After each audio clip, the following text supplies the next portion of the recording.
Half Magic by Edward Eager. 4. What Happened to Katherine. Next morning, there were no secret meetings before breakfast. Jane stayed in her room, and Mark stayed in his room, and in the room they shared, Katherine and Martha hardly conversed at all.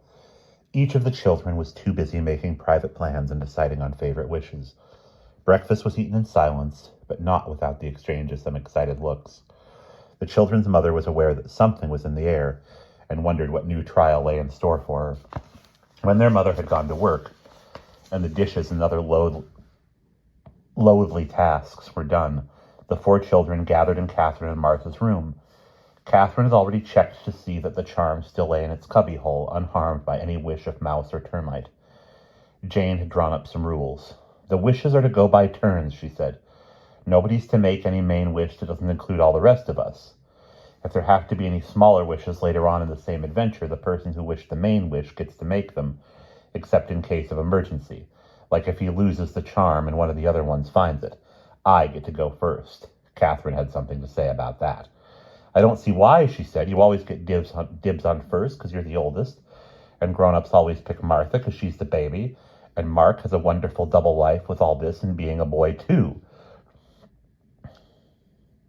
Middle ones never get any privileges at all. Besides, who hasn't had a wish of her own yet? Think back. It was true. Jane had had the half fire, and Martha had made Carrie half talk, and Mark had taken them to half of a desert island. Jane had agreed that Katherine deserved a chance. Jane had to agree that Katherine deserved a chance. But she couldn't keep from giving advice. We don't want any old visits with Henry Wadsworth Longfellow, she said. Make it something that's fun for everybody. I'm going to, said Katherine, but I can't decide between wishing we could all fly like birds and wishing we had all the money in the world. Those aren't any good, said Jane. People always wish those in stories, and it never works out at all. They either fly too near the sun and get burned or end up crushed under all the money. We could make it paper money, suggested Katherine. A discussion followed as to how many $1 million in large bills it would take to crush a person to death. By the time the 4 children got back to the subject of the magic charm, 17 valuable minutes had been wasted. By now, Mark had an idea. We found out the charm can take us through space, he said. What about time? You mean travel around in the past? Jane's eyes were glowing. See Captain Kidd and Nero? I've always wanted to live back in the olden romantic days, said Katherine, getting excited too. In days of old when knights were bold. The others were joining in by now. For once, the 4 children were all in complete agreement. Put in about tournaments, said Mark, and quests, said Jane. Put in a good deed, too, said Martha, just to be on the safe side. Don't forget to say 2 times everything and all there, said all there. They clustered eagerly around Katherine as she took hold of the charm. I wish, said Katherine, that we may go back twice as far as the days of King Arthur, and see 2 tournaments, and go on 2 quests, and do 2 good deeds. The next thing the 4 children knew, they were standing in the middle of a crowded highway. 4 queens were just passing, riding under a silken canopy. The next moment, 7 merry milkmaids skipped past, going a-maying. In the distance, a gallant knight was chasing a grimly giant with puissant valor, and in the other direction, a grimly giant was chasing a gallant knight for all he was worth. Some pilgrims stopped and asked the 4 children the way to Canterbury. The 4 children didn't know. But by now, they were tired of the crowded traffic conditions on the King's Highway and crossed into a field where the grass seemed greener and fresher than any they had ever seen in their own time. A tall figure lay on the ground nearby under an apple tree. It was a knight in full armor, and he was sound asleep.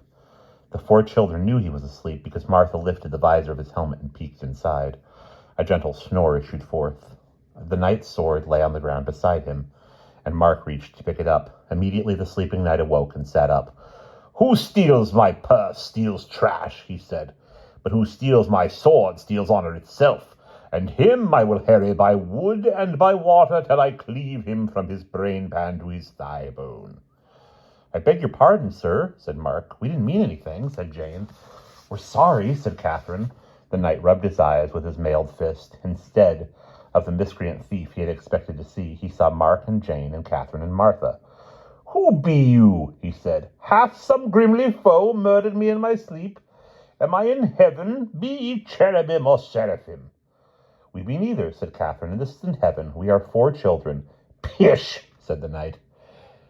Ye be like no children these eyes have ever beheld. Your garb is outlandish. People who live in tin armor shouldn't make remarks, said Katherine. At this moment there was an interruption. A lady came riding up on a milk-white palfrey. She seemed considerably excited. Hist, gallant knight, she called. The knight rose to his feet and bowed politely. The lady began batting her eyes and looking at him in a way that made the children feel ashamed for her. Thank heaven I found you, she went on. You alone in all the world can help me. If your name be Sir Launcelot, as I am led to know it is. The children stared at the knight open-mouthed with awe. Are you really Sir Lancelot? Mark asked him. That is my name, said the knight. The 4 children stared at him harder. Now that he wasn't looking so sleepy, they could see that it was true. No other in all the world could wear so manly a bearing, so noble a face. They were in the presence of Sir Lancelot du Lake, the greatest knight in all the age of chivalry. How is Elaine? Katherine wanted to know right away. And little Galahad? I know not the folk you mention, said Sir Lancelot. Oh, yes, you do, sooner or later, said Katherine. You probably just haven't come to them yet. Be ye a prophetess? Cried Sir Lancelot, becoming interested. Can ye read the future? Tell me more. But the lady on the milk-white palfrey was growing impatient. Away, puppets, she said, getting between the 4 children and Sir Lancelot. Gallant knight, I crave your assistance. In a dolorous tower nearby, a dread ogre is distressing some gentlewomen. I am preceptress of the Distressed Gentlewomen Society. We need your help. Naturally, said Sir Lancelot. He whistled, and his trusty horse appeared from behind the apple tree where it had been cropping apples. Sir Lancelot started to mount the horse. The 4 children looked at each other. They did not like what they had seen of the lady at all, and they liked the way she had spoken to them even less. Katherine stepped forward.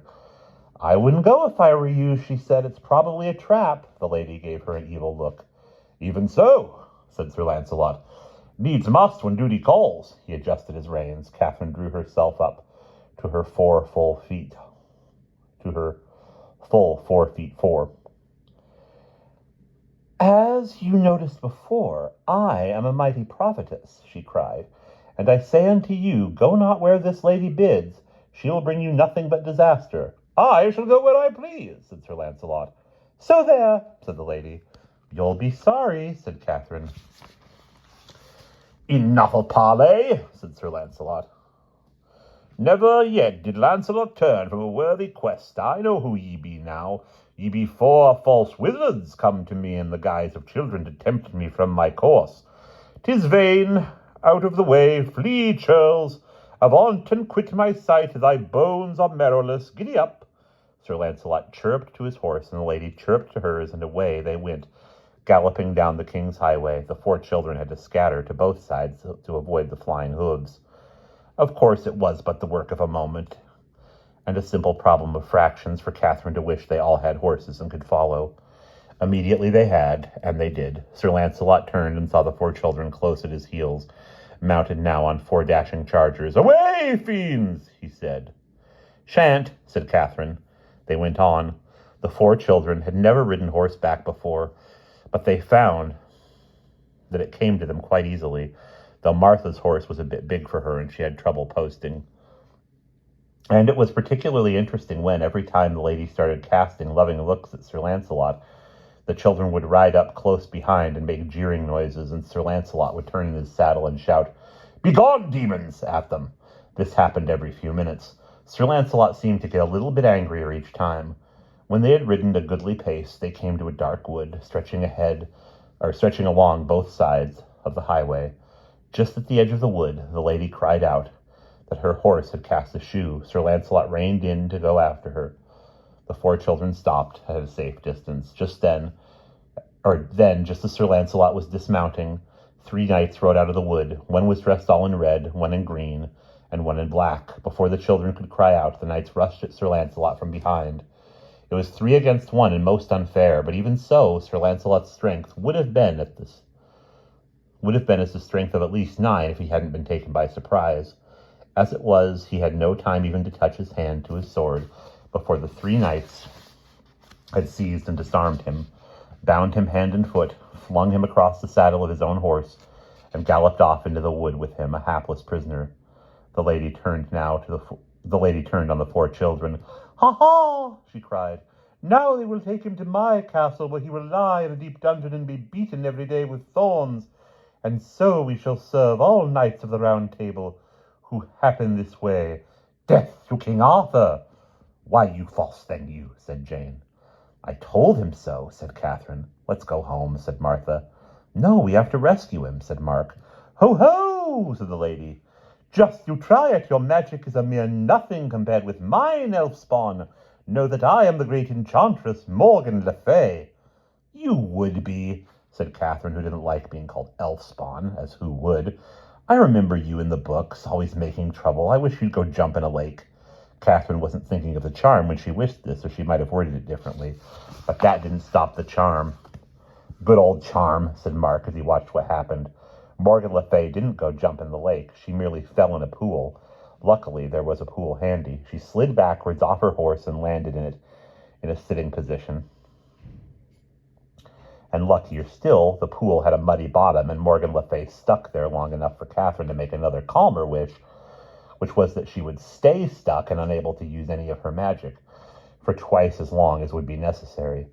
This done, the 4 children turned their horses into the wood and set about following the wicked knights. Morgan Le Fay hurled a few curses after them from among the water weeds, but these soon died away in the distance. There was no path to follow through the wood. The branches of trees hung low and thick, and the earth beneath them was damp and dark and dank, and no birds sang. "This," said Katherine, "is what I would call a told ye wood." "Don't!" cried Martha. "Suppose something came whiffling through it." The 4 children pressed on. Suddenly they came to a clearing, and there, amidst a tangle of lambkill and henbane and deadly nightshade, they saw the witch's castle rising just ahead of them. Poison ivy mantled its walls. There were snakes in the moat and bats in the belfry. The 4 children did not like the look of it at all. "What do we do now?" said Jane. "Wish him free, of course," said Mark. "Just stand out here and wish? That's too easy," said Katherine. "I'm not going inside that castle," said Martha. "Nay," said Katherine, who did not seem to be so docile today as she used to be. "You forget that I be a mighty prophetess. Trust ye unto my clever strategy." "Bourgeois," said Mark. Less talk and more action." Katherine put her hand on the charm. "I wish that 2 doors of this castle may stand open for us," she said. So then the children had to look at the one door that did. They found it at last, a little back door with a small drawbridge of its own over the moat. The drawbridge was down and the door was ajar. The children went over the drawbridge. "Beware," croaked the magic talking frogs in the moat. They went in through the doorway. A long dark passage lay ahead. "Beware," squeaked the magic talking mice in the walls. The children went along the passage. It wound and twisted a good deal. The magic cobwebs hanging from the ceiling brushed at their faces and caught at their clothes, trying to hold them back, but they broke away and pushed on. At last the passage ended at a heavy doorway. From beyond it came the sound of loud voices raised in something that was probably intended to be music. The children eased the door open a crack and peeked through into a large hall. The Red Knight and the Green Knight and the Black Knight were enjoying a hearty meal, and washing down each mouthful with a draught of nut-brown ale. They were singing at the table, which was rude of them, and the words of their song were ruder still. "Speak roughly to our Lancelot, and beat him with a briar, and kick him in the pants a lot, of this we never tire. We've put him in a dungeon cell, and there we'll beat him very well." Clink, cannikin, clink. The 4 children looked at each other indignantly. Then they peeked through again. Some varlets had appeared in the hall. They cleared away the dishes, left the dessert platter on the table, and departed. The dessert was a number of round plum puddings, all aflame with blazing blue brandy. The Black Knight stood up to serve them. At that moment, Katherine remembered a story she had once read. She decided to have some fun with the three knights. I wish two of those puddings were stuck to the end of your nose, she cried, putting her hand on the charm and staring straight at the Black Knight through the crack in the doorway. And immediately, one of them was. But this pudding, unlike the one in the story, was still burning blue with brandy fire, so that not only was it humiliating to the Black Knight, but it hurt a good deal as well. And furthermore, his long black whiskers, of which he was inordinately proud, began to singe badly. He gave a wild howl, and his face turned nearly as black as his garments with rage. "Odds blood! Who hath played this scurvy trick upon me?" he cried, beating at his nose and whiskers with his hands, and then yelling with pain as the flame scorched his fingers. "Tee-hee!" tittered the Green Knight. "You look very funny." The Black Knight whirled on him. "Be it you, then, who hath played this scurvy trick?" he cried. "No, not I," said the Green Knight, "but you look very funny just the same." "Oh, I do I?" shouted the Black Knight in a passion, and he whipped his sword out of its scabbard and swapped off the Green Knight's head. The Red Knight jumped to his feet. "I say, Albemarle, that's going a bit too far." "Well, that was going a bit too far," he cried. "Oh, I don't know," said the Black Knight. "He was exceedingly provoking. Come and help me get this great pudding thing off my nose." "Well," said the Red Knight, looking at him rather dubiously, "I don't know if I can, but I'll try." And he whipped his sword out of its scabbard and swapped off the pudding from the Black Knight's nose. Unfortunately for him, he swapped off a good bit of the nose, too. The Black Knight gave a wild bellow and hurled himself at the Red Knight, sword in hand. The Red Knight parried his thrust. A moment later, they were joined in deadly combat, leaping about the hall, smashing furniture, and hacking off parts of each other with the greatest abandon. Behind the door, the four children shut their eyes, held their ears, and cowered, trembling in each other's arms. The combat did not last long. 2 sword blades flashed in the air, and a second later 2 heads fell on the floor, followed more slowly by 2 bodies. There was a silence. Katherine hadn't meant her wish to end in such a gory and final way, but she reminded herself to be bloody, bold, and resolute, and crept through the door into the hall, followed by the 3 others. All 4 averted their eyes from what they would have seen if they had looked at the floor. "I do think you might have managed it neater," said Jane. "How can we get through to the dungeon with all these different pieces of night lying around underfoot?"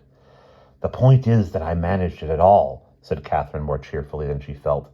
"And we don't have to walk. We can wish ourselves there." She put her hand on the charm and wished they were twice as far as the dungeon door, and that she had 2 keys to the dungeon in her hand. After that, of course, it was but a matter of turning the key, and out walked Sir Lancelot, followed by several dozen other knights who had also been prisoners of the enchantress and her friends, and who looked somewhat the worse for their daily beatings. The other captive knights fell on their knees, kissing the children's hands and hailing them as their deliverers, but Lancelot also thanked the children quite politely, or Sir Lancelot also thanked the children quite politely, but somehow he didn't seem so happy to be free as the children had expected he would. A moment later, when the other captive knights had left to resume their interrupted quests, the children found out why. "You saved me by magical means?" Sir Lancelot asked. "That's right," said Katherine proudly. "I did it with my little charm." "That mislikes me much," said Sir Lancelot. "I would it were otherwise." "Well, really," said Katherine, "I suppose you'd rather have stayed in there being beaten?" "Sooner that," said Sir Lancelot, "than bring shame to my honor by taking unfair magical advantage of a foe, however deadly."